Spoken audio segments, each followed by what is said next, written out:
তোফাজ্জল দীর্ঘদিন পর্যন্ত এলাকায় চলাফেরা করেছে। এমন কোন ইতিহাস আমরা দেখতে পাই না যে তোফাজ্জল কোনো মানুষের একটি সম্পদ নষ্ট করেছে, কোনো মানুষের একটি সম্পদ অবৈধভাবে তিনি ধরেছেন। তার সর্বোচ্চ চাহিদা ছিল 50 টাকা, 20 টাকা, একজনের কাছে চাইতো, কিছু খাইতো। প্রিয় ভাইয়ের আমার, আজকের যারা এই জানাজায় উপস্থিত হয়েছেন সকলের কাছে সজোরে অনুরোধ জানাচ্ছি যে এলাকায়ও যদি এরকম কোনো আমরা ঘটনা দেখতে পাই যে একটি চোর বা একটি কোনো সন্দেহের বশবর্তে, সন্দেহের উপর নির্ভর করে এইরকম দুর্ঘটনা আর যেন দ্বিতীয়বার পুনরাবৃত্তি না হয়, আমরা সবাই সচেষ্ট থাকব। প্রিয় উপস্থিতি, আমরা কি এই তোফাজ্জল হত্যার বিচার চাই? কে কে চাই?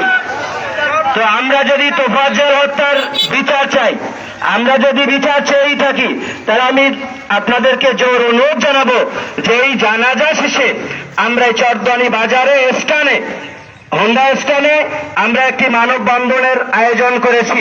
আমি আশা করব চরদানি সকল মানুষের পক্ষ থেকে আপনাদেরকে অনুরোধ জানাবো যে প্রত্যেকটা মানুষ এই মানববন্ধনে আজকের অংশগ্রহণ করবেন তো ইনশাআল্লাহ।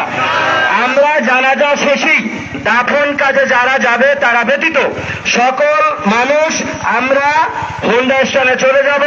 এখানে যারা আলোচনা করতে পারেন নাই, আপনাদেরকে সেখানে আলোচনা করার সুযোগ দেওয়া হবে।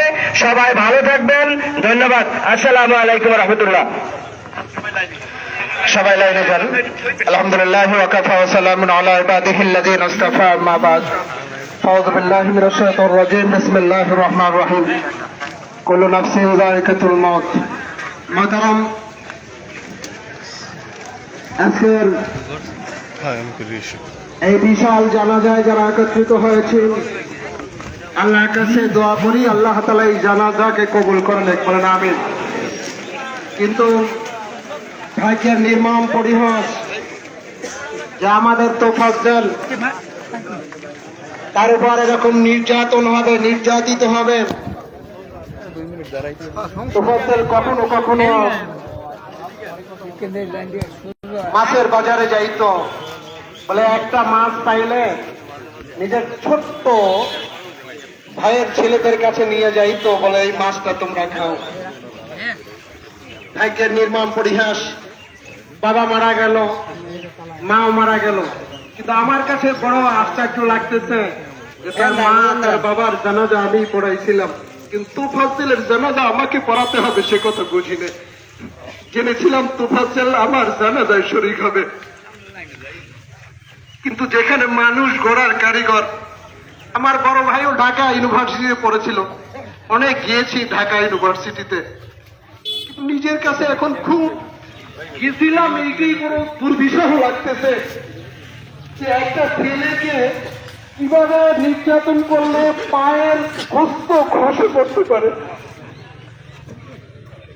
কিভাবে রক্তাক্ত হতে পারে। আমার মনে পড়ে যারা তোরা শিক্ষিত হয়েছে কিন্তু মানুষ হও নাই। জানুয়ারি রয়ে গেলে আমাদের সোহাগ বা শাসক বলেছেন, বলে ঢাকা ইউনিভার্সিটি থেকে তো রাজনীতি তৈরি হয়, এই যদি হয় রাজনীতির তো শেষ পরিণত আয়নাগারই হবে। এজন্য ভাই ও দোস্ত বুজুর্গ, আমি আজকের এক বন্ধু আমার রিয়াজ ঢাকা থেকে ফোন করছেন যে ভাই তোমার এহসাস পেয়েছি এই তোফাজ্জল তোমার গ্রামের। আমি বলতেছিলাম ভাই আমার গ্রামের না, আমার কাছের। আমার মনে আছে ওর বাবা একসময় দূরে চলে গেছিল, ওরা দুর্বিষহ জীবন যাপন করতো, আমাদের বাড়ি বারবার যাইতো, কিন্তু সেই থেকে তোফাজ্জলের জীবনে মনে হয় আর শান্তি হইল না। বলে আমার রিয়াজ বলতেছিল যে ভাই সারা বাংলাদেশের যে চোখের পানি, এই পানিতে হয়তো তোফাজ্জলের জিন্দেগি আল্লাহ তাআলা অনেক বড় করে দেবেন, তোফাজ্জলকে শহীদি মওত আল্লাহ তাআলা দান করবেন। এজন্য সবাই বলেন আমিন। সব আল্লাহ তোফাজ্জল জীবনে শান্তি পায় নাই, কষ্টই পেয়েছে। ও আরশে আজিমের মালিক, তুমি তাকে জান্নাতের সর্বোচ্চ মাকাম দিয়ে আল্লাহ তাআলা জান্নাতুল ফেরদাউস নসিব করো। তাহলে আমাদের এই কষ্ট, আমাদের রক্তক্ষরণ, আমাদের চোখের পানি একটু হয়তো শান্তি পাবে। আখিরাত দাওয়ানা আলহামদুলিল্লাহি রাব্বিল আলামিন। এখন জানাজা হবে, জানাজার পরেই আমাদের র্যালি হবে। আল্লাহ তাআলা আমাদের জানাজার মধ্যে সকলকে অংশগ্রহণ করার তৌফিক দান করুক। আমরা যারা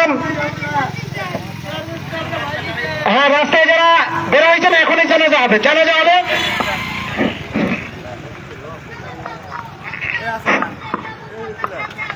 ফরজে ভাইয়া জানাজার নামাজ 4 তাকবীরের সাথে আদায় করতেছে। আল্লাহু আকবার।